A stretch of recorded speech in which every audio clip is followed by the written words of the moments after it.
অমলকান্তি আমার বন্ধু। স্কুলে আমরা একসঙ্গে পড়তাম। রোজ দেরি করে ক্লাসে আসতো, পড়া পারতো না। শব্দরূপ জিজ্ঞেস করলে এমন অবাক হয়ে জানলার দিকে তাকিয়ে থাকতো যে দেখে ভারী কষ্ট হতো আমাদের। আমরা কেউ মাস্টার হতে চেয়েছিলাম, কেউ ডাক্তার, কেউ উকিল। অমলকান্তি সেসব কিছু হতে চায়নি। সে রোদ্দুর হতে চেয়েছিল। ক্ষান্ত বর্ষণ, কাকডাকা বিকেলে সেই লাজুক রোদ্দুর, জাম আর জামরুলের পাতায় যা নাকি অল্প একটু হাসির মতো লেগে থাকে।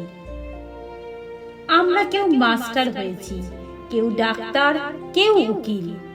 অমলকান্তি রোদ্দুর হতে পারেনি। সে এখন অন্ধকার একটা ছাপাখানায় কাজ করে। মাঝে মধ্যে আমার সঙ্গে দেখা করতে আসে, চা খায়, এটা ওটা গল্প করে, তারপর বলে উঠি তাহলে।